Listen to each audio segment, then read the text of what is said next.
Hey everyone, thanks for your support in 2024. We have a lot of cool stuff coming in 2025, and here are some of the things you can look forward to as we move into next year. In the lead up to The Mandalorian and Grogu in 2026, we'll be starting a full series rewatch of both The Mandalorian and The Book of Boba Fett on exploring hyperspace lanes beginning in October.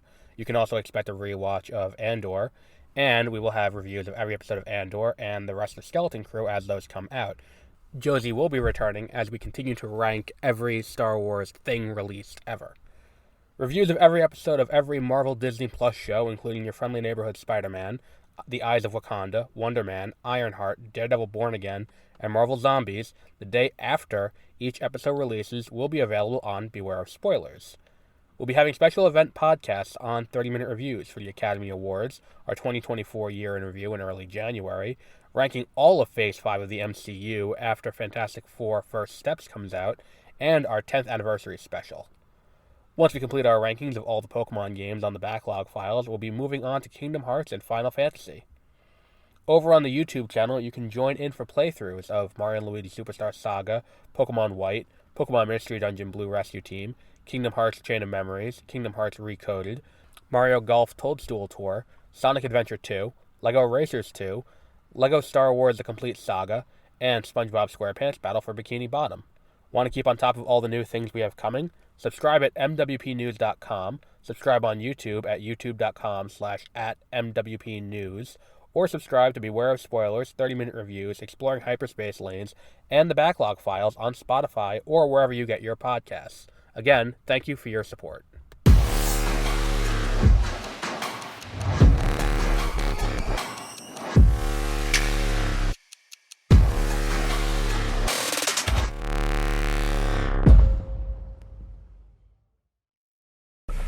Good morning and welcome to the Backlog Files. I am Adam.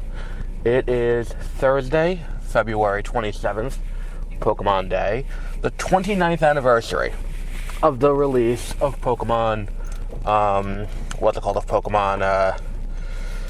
Red and Green in Japan. It's been 29 years. Hard to believe that happened in my lifetime. And I'm 30. So, here's the thing. I gave predictions last week for what I thought this presentation would be, and I know some of my estimations are lofty.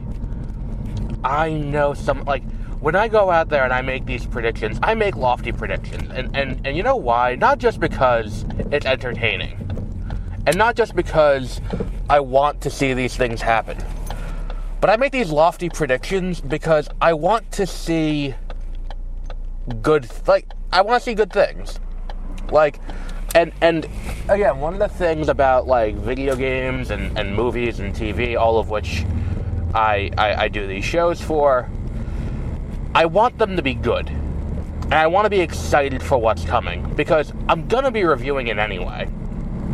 So, I might as well be excited about it, and not just be kind of like, yeah, alright, that's coming. I'd much rather be happy and ready to go. It's better for my mental health, and it's better for all of us if it's like, oh, that looks cool. And I'm not discounting that ZA looks like a marked improvement over Legends Arceus in every conceivable way. The graphics look better, the environments look better, they've really taken the time to really get that going. I think the battles look better, and the upgrades to the battle system are great, and I'm going to be honest, I feel like what we're looking at with Legends is kind of an incubator for what they're going to bring into the mainline games. The way they do the battles in this, number one, it's one of those weird things when you play Legends Arceus. The thing you can do now where you can move your Pokemon, I don't know if anyone else did this, or if this is just my own stupid neuroses, or me trying to play this game like any other fucking game on the planet that kind of works this way. I would move to try to move the Pokemon, and they never did, and I'm like, oh, that sucks. That was something that I was like, oh, that feels like something that you should be able to do, and here you can do it. And I'm like, oh, that's smart, because it's going to give you, it's going to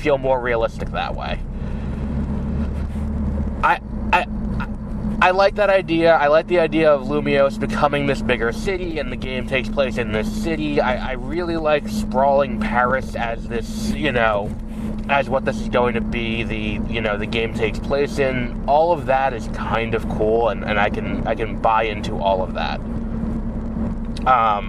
The rest of the presentation is where they lose me.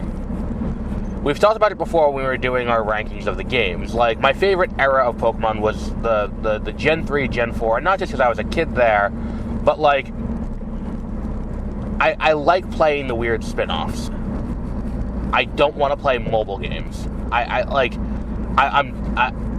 never been able to gel with mobile games, and I've never been able to really, like, get mobile games, like, and really feel like I'm getting, like, the true experience out of a mobile game. So, like, the inclusion of, like, oh, and here's what we're doing in Cafe Remix, here's what we're doing in what's it called, here's what we're doing in, what was that other one, here's what we're doing in Go, here's what we're doing in Unite, here's what we're doing in the trading card game. All of that's cool. Okay, great. You're doing all this stuff. Great. And I know you have an audience for that. And it is that repeating money that, all these studios are going after. But at the same time, it's like, what? I don't know. For people like me who never really got into mobile gaming, it doesn't quite feel as right.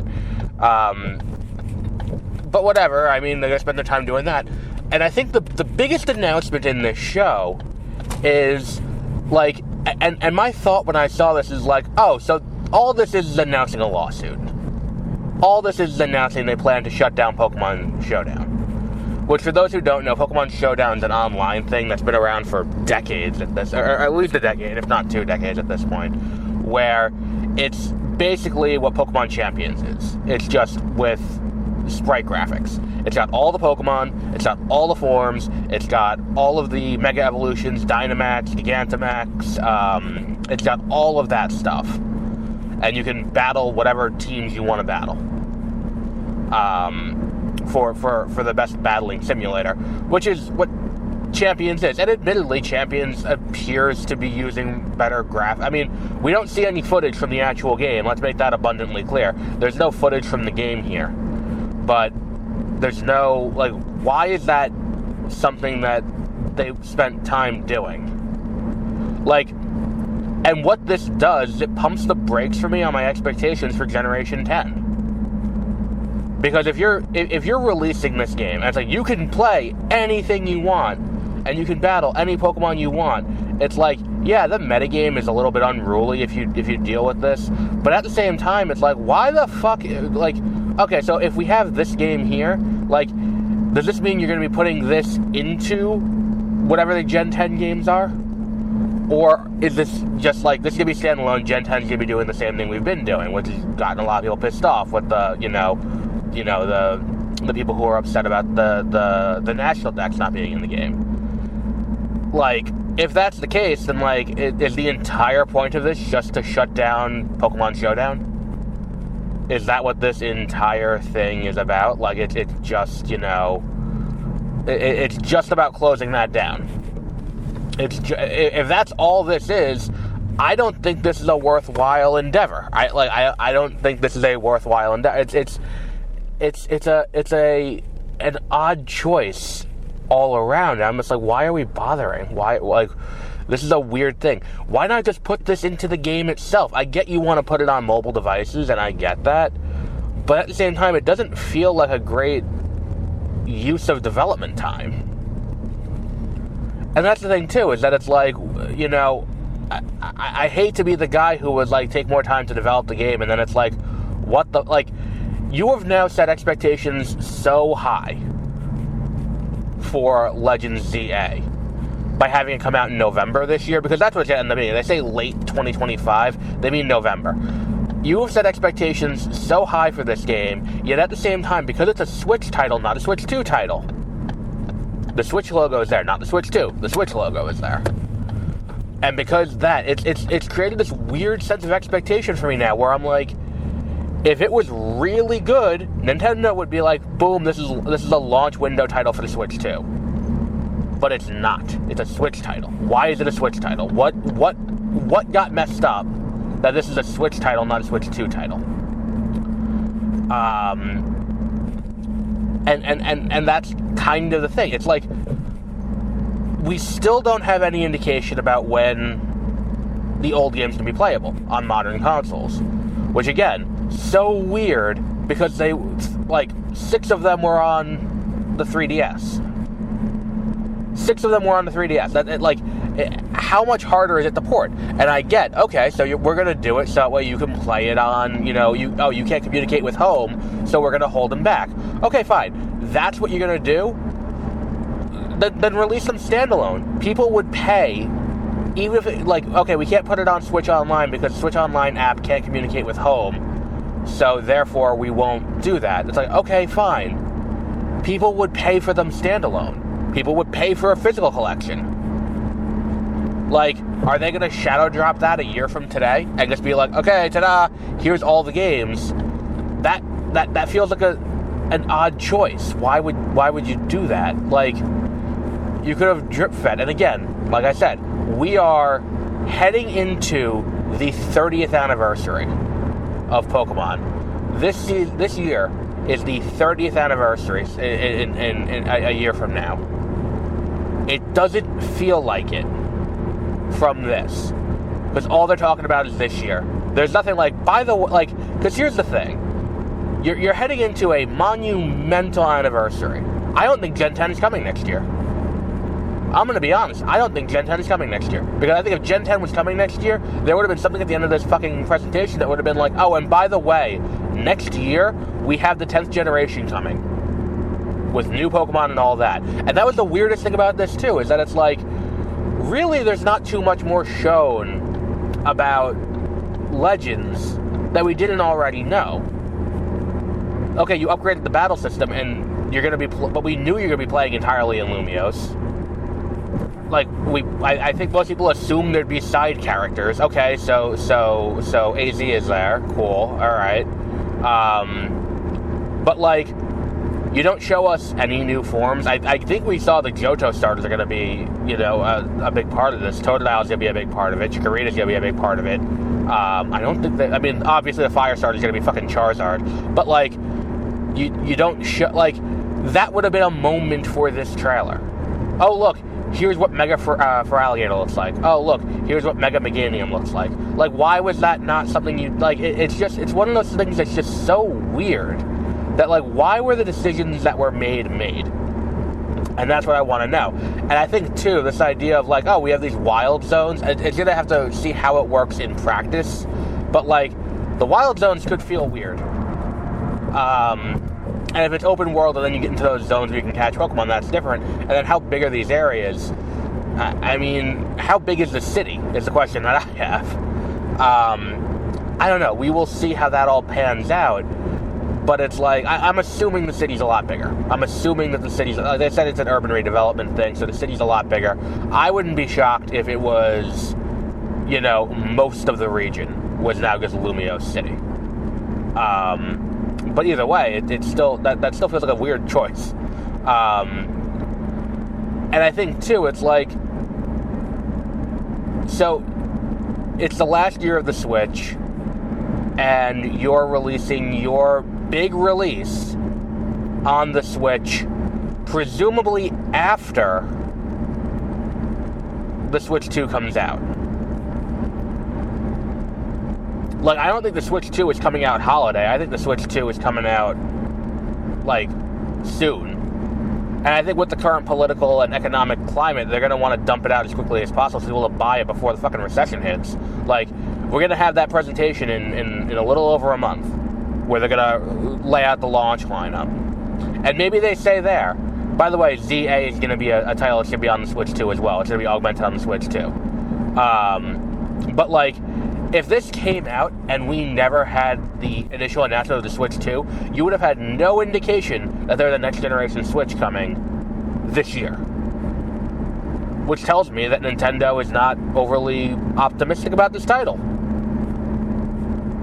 And that's the thing, too, is that it's like, the Scarlet and Violet came out in 2023. In 2024, we had the DLC pack. Oh no, we didn't have it. Was it 2022? And then 2023 we had the DLC packs, then nothing last year. That's got to be it. Which is bizarre. Like, that game came out in 2022. Yeah, it had to be that. Because then 2023 would have had the 2 DLC packs throughout the year.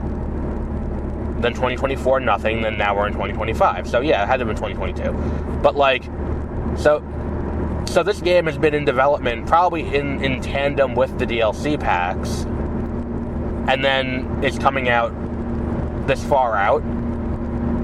Like, how good could this game be? That if it's in development this long. And that's the thing, too, that we're going to have to deal with, is that people are going to be upping their expectations. People are going to be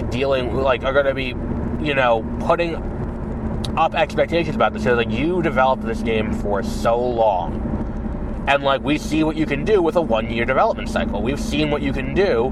Because, like, say what you will about Scarlet and Violet. The graphics are janky. The game can't really handle, the way they handled the game can't be handled by the hardware properly. So it's like, if people are just a little too far away, they start jittering and moving at like 10 frames per second, and the game's a little janky, and it's, like, aside from that, the game's pretty fine. I enjoy Scarlet and Violet, aside from that. Like, Legends Arceus, like, again, like, there's some jank there, but that game is pretty fun. I would say Legends Arceus and Let's Go Pikachu and Eevee are the strongest titles on the Switch for Pokemon. Like, you mean to tell me that this title, like, you can't get, what's it called? You mean to tell me that with all of this going on, and all of these various different things, that are in play, like, you mean to tell me, like, if this game performs not substantially better, it's going to be deemed a failure, because you had so much more time to work on it. And that's going to be a problem for them that they're going to have to deal with. That's going to be the big question at the end of this, is like, you put how much extra work into this and how much time refining, and it only looks 15% better, 20% better. Like, was the entire time spent refining the battle system? If that's the case, and then they say, by the way, this battle system is going to be carrying over to the mainline games after, after Scarlet and for Gen 10, fine. I can deal with that. If that's what it's going to be, and I think I said at the beginning, I think that's what the Legends game's going to end up being. But, like, I think the announcement of Showdown tempers my expectations quite a bit. I think the announcement of Showdown tempers what I'm expecting out of Gen 10. And I think, too, it's like you gave Netflix this carte blanche to do stuff with the Pokemon IP, and great for you to do that, and I think that's great. But we have had no movement on that. No movement on Detective Pikachu 2, which is in development at Lionsgate. It feels like a very weird thing. Now, unless they say, like, this year, it's like, look, we're going to release this, and then next year we're going to do, like, the year of Pokemon, and then they're going to announce everything next year. I don't think the hype cycle is really built for that. Because of how video games are announced and how hype is built now, I think announcing a game and releasing it in the same year is a mistake. Like, unless you're an indie title, and you have to build hype on a truncated schedule. If you're a big studio, if you're a major studio, one of the tentpole IPs for the industry, and that's not an overstatement. I think Pokemon is one of the tentpole IPs for the industry. In the same way that Mario is, in the same way I would say God of War has reached that status, I would say Halo has that status, Call of Duty has that status. Pokemon is one of the tentpole IPs for the industry. People come to expect something from that. And if you're going to announce a game in the same year, like, wasn't, like, Breath of the Wild announced during the Wii era? Like, if I remember correctly, wasn't it announced during the Wii era, and then it was, it came out on the Wii U and the Switch? Wasn't that something, if I remember correctly? Like, maybe I'm forgetting, or maybe I'm misremembering, but I could have swore that was what happened. And yet, why is it that we're sitting here and looking at this? Why, like, announcing something and then giving, and then the thing is too, it's like, okay, so you announced ZA last year. You announced ZA in 2024, and then it comes out late 2025. What are people to make of if you were to announce Gen 10 last year, or next year, a year from today, if you announce Gen 10, and it's like, oh, it's coming out in November, like, what is that saying? And then the question becomes too, how does this game sell? Like, and that's why I'm less optimistic about it coming out in November. Because if this game's coming out in November, like, let's say it comes out the same November 20th slot, which is where it usually drops. Pokemon usually drops the week before Thanksgiving. Say that that's the case, and that's where this game is going to end up releasing. The question that I have is, for this holiday season, if people aren't in the poorhouse because of the almost guaranteed impending recession that I'm fairly certain is going to happen, and I'm not afraid to look like an asshole if it doesn't. I'd rather it didn't happen, but I think it's going to. If people have the money to buy, are they really not going to buy a Switch 2 bundled with whatever game it is? Is that going to hurt the sales of this? And then on top of that, there's still the behemoth in the room in the form of GTA 6.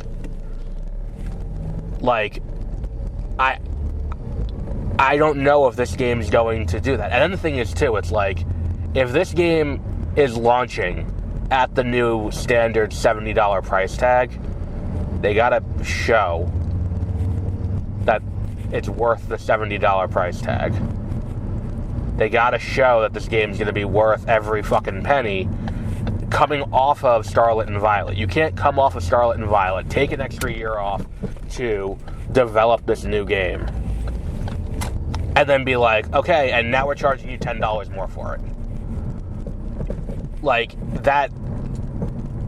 and then if the game isn't good, then what?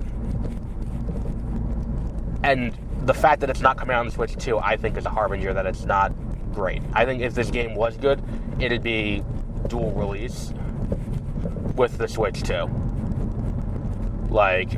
And again, maybe I'm wrong. Maybe we're going to get to April 2nd, and there's that thing we're going to have, the Nintendo Direct that's going to talk about the Switch launch lineup, and maybe they're like, oh, and by the way, when this title comes out at the end of the year, November whatever, when this title comes out, it will be it'll be enhanced on the Switch 2. Maybe that's what it is.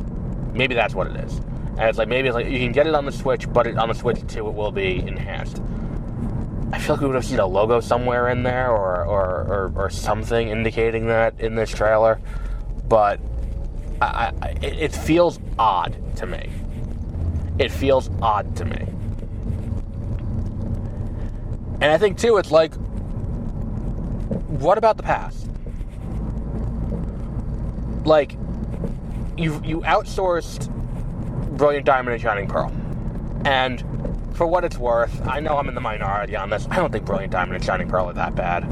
I think they're perfectly serviceable. I think it's just like people who did like I don't see what people hated about those games. Any issues that I had with that game were issues that I had with Diamond and Pearl 20 years ago when I played those games on the DS for the first time.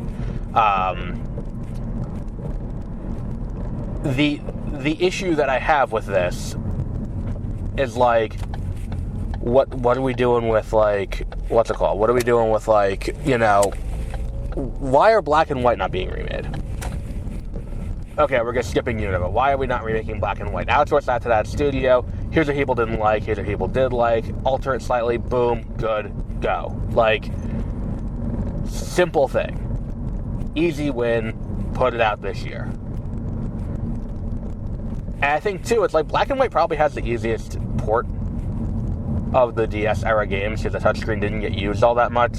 I mean, it was just the C gear, but, like, that was for online communication. That can just be turned into a menu. That game can be played on a Switch pretty easily. Why not just port it? Just do a straight port and shadow drop. Or not straight port, but like an adjusted port and then shadow drop. Boom, done, you have a game. Like, why, like, again, we are nearing the end of the Switch's life cycle and we have not had the original games ported. There is no reason why they haven't been ported. unless it's just their concern that they won't be able to bring in the old Pokemon, and they don't want to deal with people not being able. They want, if you can play it, they want you to be able to bring them over. That's the sense I'm kind of getting, especially with the champions announced. It's like, oh, you can use your old Pokemon, but like, where is, again, just release it in the collection. I would buy the collection. There are tons of people who would buy the collection. The collection being available would make it easier for you to copyright people who are offering the ROMs up, which is clearly why, clearly that's the only reason they're doing Champions, so they can take down Showdown, because it's like, this is doing the same thing we're doing, we're not getting paid by it, get the fuck out of here. Clearly that's why they're doing that. It's just so many decisions that went into this presentation baffled me. And coming off last year where I'm like, look, it's good they went light on the presentation. It's good they went light on the presentation last year. This year, not so much. Because looking at what happened with Legends Arceus, are we looking at the 30th anniversary year being a series of incremental, small, free content updates? Because that's not a good use of an anniversary year. That's not a good use of an anniversary year. But we'll wrap up there for today. Our next episode will be next week. I think we're going to talk about Balatro because it's available on Game Pass now, and I'm going to start playing it. But we'll wrap up there for today, and until our next episode, have a great rest of your week.